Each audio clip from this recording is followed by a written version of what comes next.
Capítulo 30. Regulamento da Sociedade Parisiense de Estudos Espíritas, fundada em 1º de abril de 1858 e autorizada por decreto do Sr. Prefeito de Polícia em data de 13 de abril de 1858. De acordo com o aviso do Excelentíssimo Senhor Ministro do Interior e da Segurança Geral. Nota: embora este regulamento seja o fruto da experiência, não o oferecemos como lei absoluta, mas unicamente para facilitar às sociedades que queiram se formar e que poderão aurir nele as disposições que creiam úteis e aplicáveis às circunstâncias que lhes são próprias. Por simplificada que seja a sua organização, pode ser ainda muito mais quando se tratar não de sociedades regularmente constituídas, mas de simples reuniões íntimas que não têm necessidade senão de estabelecerem medidas de ordem, de precaução e de regularidade nos trabalhos. Nós o oferecemos igualmente para o conhecimento das pessoas que quiserem se relacionar com a sociedade parisiense, seja como correspondentes, seja na qualidade de membros da sociedade. Capítulo 1. Objetivo e formação da sociedade. Artigo 1. A sociedade tem por objetivo o estudo de todos os fenômenos relativos às manifestações espíritas e sua aplicação às ciências morais, físicas, históricas e psicológicas. As questões políticas de controvérsia religiosa e de economia social nelas são interditas. Toma por denominação Sociedade Parisiense de Estudos Espíritas. Artigo 2. A sociedade se compõe de membros titulares, de associados livres e de membros correspondentes. Pode conferir o título de membro honorário às pessoas residentes na França ou no estrangeiro que, pela sua posição ou seus trabalhos, possam lhe prestar assinaláveis serviços. Os membros honorários são todos os anos submetidos a uma reeleição. Artigo 3. A sociedade não admite senão pessoas que simpatizam com os seus princípios e com o objetivo de seus trabalhos. As que já estão iniciadas nos princípios fundamentais da ciência espírita, ou que estejam seriamente animadas do desejo de se instruírem.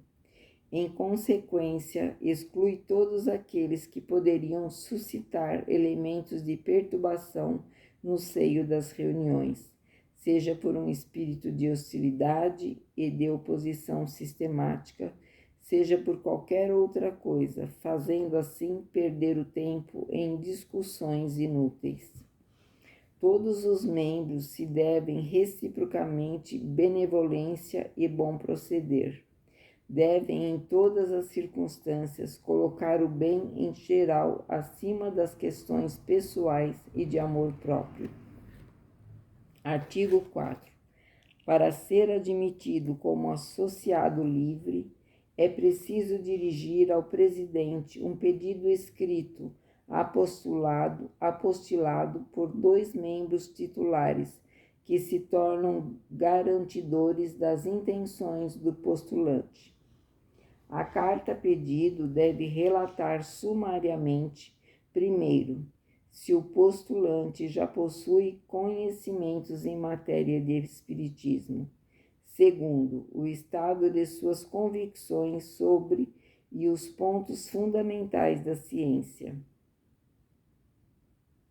Terceiro, o compromisso de se conformar em tudo com o regulamento.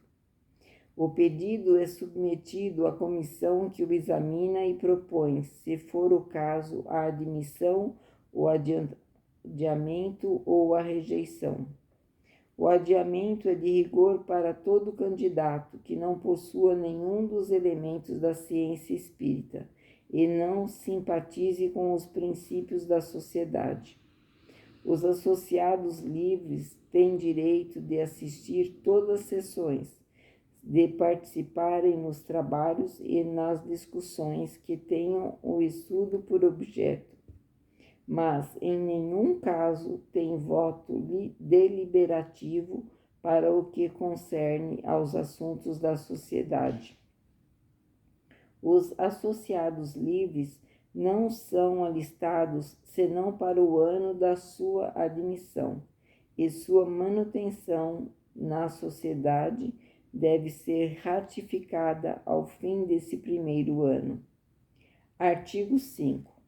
Para ser membro titular, é preciso ter sido, ao menos durante um ano, associado livre, ter assistido a mais da metade das sessões e ter dado, durante esse tempo, provas notórias dos seus conhecimentos e das suas convicções pelo que respeita ao espiritismo, da sua adesão aos princípios da sociedade e da sua vontade de agir em todas as circunstâncias, com respeito aos seus colegas, segundo os princípios da caridade e da moral espírita. Os associados livres que tiverem assistido regularmente durante 6 meses às sessões da sociedade poderão ser admitidos como membros titulares, se de resto preencherem as outras condições. A admissão é proposta ex officio pela comissão, com o consentimento do associado. Se, por outro lado, ela for apoiada por outros 3 membros titulares. Em seguida, é votada, se for o caso, pela sociedade em escrutínio secreto, depois de um relato verbal da comissão. Só os membros titulares têm voto deliberativo e só eles gozam da faculdade concedida pelo artigo 25. Artigo 6. A sociedade limitará, se julgar necessário, o número de associados livres e de membros titulares. Artigo 7. Os membros correspondentes são os que, não residindo em Paris, estão em relação com a sociedade e lhe fornecem documentos úteis para seus estudos. Podem ser designados com a apresentação de um único membro titular. Capítulo 2. Administração. Artigo 8. A sociedade é administrada por um diretor, presidente, assistido por membros da diretoria e de uma comissão. Artigo 9. A diretoria se compõe de um presidente, um vice-presidente, um secretário principal, 2 secretários adjuntos e um tesoureiro. Por outro lado, poderão ser nomeados um ou vários presidentes honorários. Na falta do presidente e do vice-presidente, as sessões poderão ser presididas por um dos membros da comissão. Artigo 10. O diretor-presidente deve todos os seus cuidados aos interesses da sociedade e da ciência espírita. Tem a direção geral e a alta fiscalização da administração, bem como a conservação dos arquivos. O presidente é eleito por 3 anos e os outros membros da diretoria por 1 ano e indefinidamente reelegíveis. Artigo 11. A comissão é composta de membros da diretoria e de 5 outros membros titulares, escolhidos de preferência entre os que tiverem tomado concurso ativo nos trabalhos da sociedade, prestado serviço à causa do Espiritismo ou dado provas de seu espírito benevolente e conciliador. Esses 5 membros, como os membros da diretoria, são eleitos para 1 ano e reelegíveis. A comissão é presidida de direito pelo diretor-presidente ou, na sua falta, pelo vice-presidente ou aquele de seus membros que for designado para esse efeito. A comissão está encarregada do exame preliminar de todas as questões e proposições administrativas e outras a serem submetidas à sociedade. Controla as receitas e as despesas da sociedade e as contas do tesoureiro. Autoriza as despesas correntes e determina todas as medidas de ordem que forem julgadas necessárias. Examina, por outro lado, os trabalhos e temas de estudo propostos pelos diferentes membros, prepara-os ela mesma de sua parte e fixa a ordem das sessões de acordo com o presidente. O presidente pode sempre se opor a que certos temas sejam tratados e postos na ordem do dia, sujeito a recorrer à sociedade que decidirá. A comissão se reúne regularmente antes da abertura das sessões para o exame das coisas correntes e, além disso, em todo outro momento que julgar conveniente. Os membros da diretoria e da comissão que se ausentarem durante 3 meses consecutivos, sem haverem dado disso aviso, serão tidos como desistentes de suas funções e será provida a sua substituição. Artigo 12. As decisões dessa diretoria, seja da comissão, são tomadas pela maioria absoluta dos membros presentes. Em caso de empate, o voto do presidente é preponderante. A comissão pode deliberar desde que 4 dos seus membros estejam presentes. O escrutínio secreto é de direito, se reclamado por 5 membros. Artigo 13. A cada 3 meses, 6 membros escolhidos entre os titulares ou os associados livres são designados para preencherem as funções de comissários. Os comissários são encarregados de velar pela ordem e boa apresentação das sessões e de verificarem o direito da entrada de toda pessoa estranha que se apresente para assistir a elas. Para esse efeito, os membros designados se entenderão para que um deles esteja presente na abertura das sessões. Artigo 14. O ano social começa no dia 1º de abril. As nomeações da diretoria e da comissão se farão na primeira sessão do mês de maio. Os membros em exercício continuarão suas funções até essa época. Artigo 15.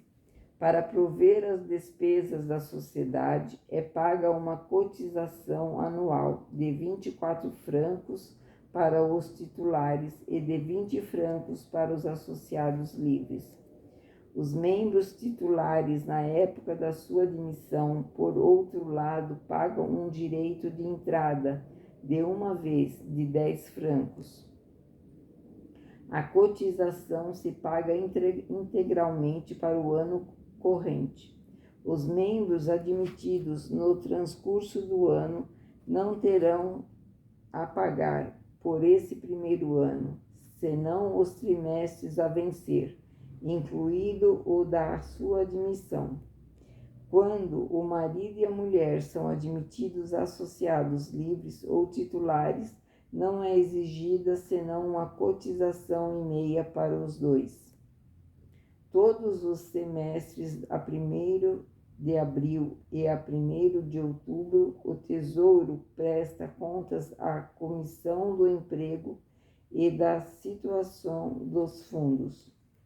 As despesas correntes em aluguel e os outros encargos obrigatórios, uma vez quitadas, se houver excedente, a sociedade lhes determinará o emprego. Artigo 16. É entregue a todos os membros admitidos, associados livres ou titulares, uma carta de admissão constando sua qualidade. Essa carta é depositada com o tesoureiro, onde o novo membro pode retirá-la, liquidando sua cotização e o direito de entrada. O novo membro não pode assistir às sessões senão depois de ter retirado sua carta. Na falta por ele de tê-la retirado 1 mês após sua nomeação, é considerado demissionário. Será igualmente reputado demissionário todo membro que não tiver liquidado sua cotização anual no 1º mês de renovação do ano social, depois de um aviso do tesoureiro ter ficado sem efeito. Capítulo 3. Das sessões. Artigo 17. As sessões da sociedade têm lugar todas as sextas-feiras, às 8 horas da noite, salvo modificação se ocorrer. As sessões são particulares ou gerais, jamais são públicas. Toda pessoa que faça parte da sociedade, a um título qualquer, deve a cada sessão apor seu nome em uma lista de presença. Artigo 18. O silêncio e o recolhimento são rigorosamente exigidos durante as sessões e principalmente durante os estudos. Ninguém pode tomar a palavra sem que a tenha obtido do presidente. Todas as perguntas dirigidas aos espíritos devem ser por intermédio do presidente, que pode se recusar a formulá-las segundo a circunstância. São notadamente interditadas todas as perguntas fúteis, de interesse pessoal, de pura curiosidade ou feitas com vistas a submeter os espíritos a provas, assim como todas as que não tenham um objetivo de utilidade geral, do ponto de vista dos estudos. São igualmente interditas todas as discussões que se afastam do objetivo especial do qual se ocupa. Artigo 19. Todo membro tem o direito de pedir a chamada à ordem contra quem se afaste das conveniências na discussão ou perturbe as sessões de um modo qualquer. A advertência é imediatamente colocada em votação. Se adotada, é inscrita na ata. 3 chamadas à ordem no espaço de 1 ano levam de direito à eliminação do membro que nelas houver incorrido, qualquer que seja a sua categoria. Artigo 20. Nenhuma comunicação espírita obtida fora da sociedade pode ser lida antes de ser submetida, seja ao presidente, seja à comissão, que podem admiti-la ou recusar-lhe a leitura. Uma cópia de toda comunicação estranha cuja leitura tiver sido autorizada deve ficar depositada nos arquivos. Todas as comunicações obtidas durante as sessões pertencem à sociedade.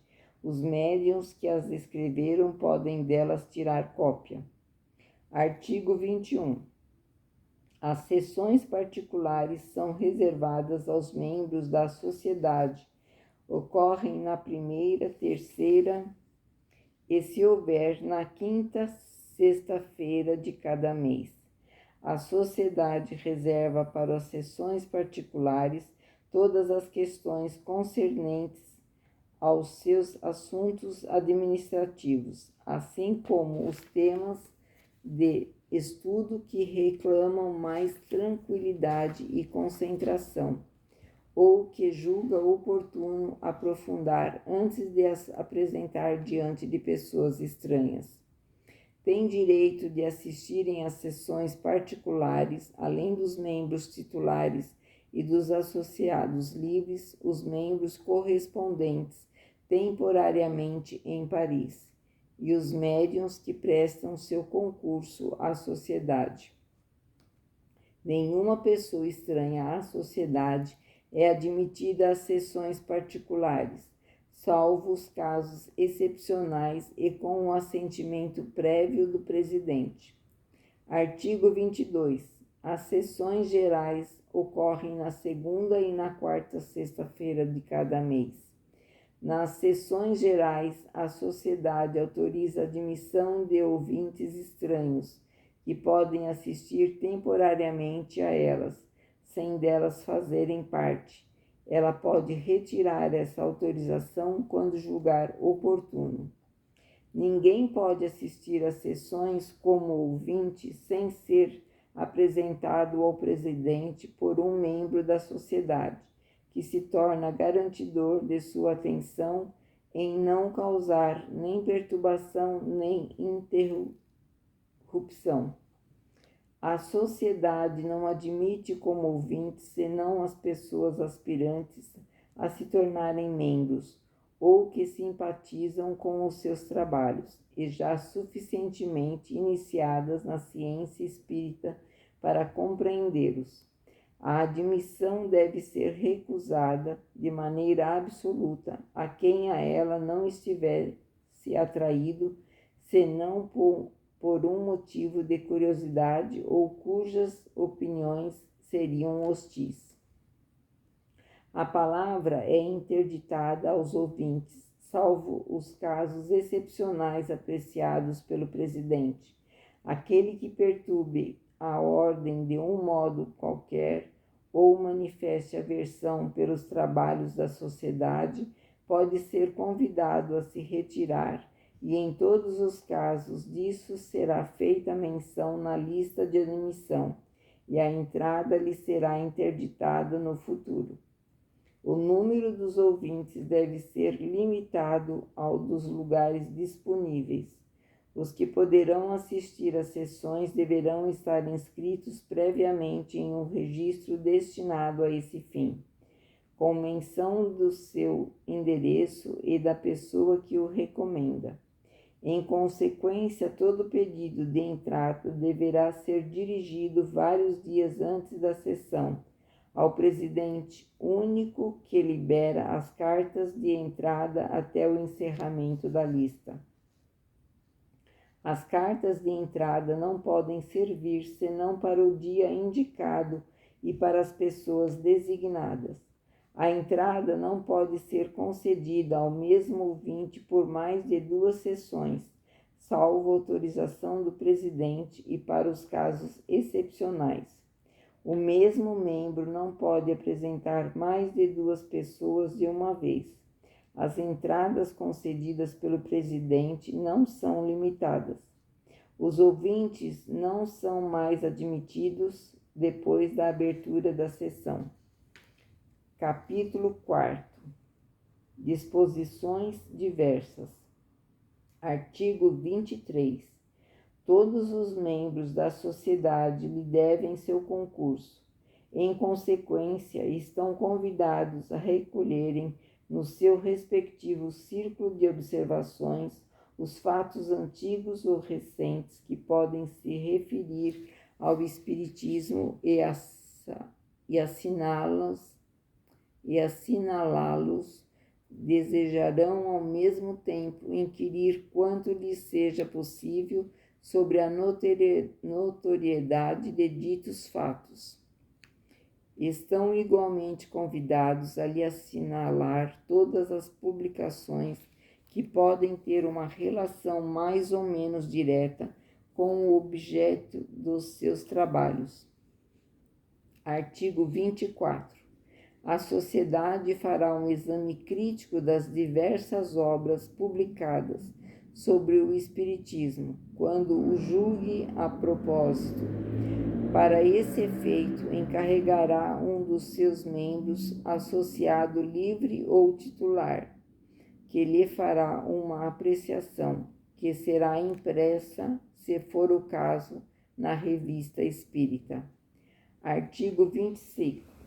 A sociedade criará uma biblioteca especial composta de obras que lhe forem ofertadas e das que adquirir.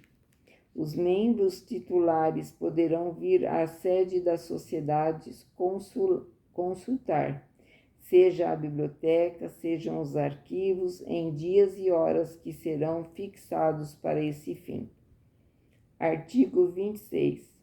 A sociedade, considerando que sua responsabilidade pode se encontrar moralmente comprometida pelas publicações particulares dos seus membros, ninguém pode tomar em um escrito qualquer o título de membro da sociedade, sem, para isso, estar autorizado por ela e sem que, previamente, ela tenha tomado conhecimento do manuscrito.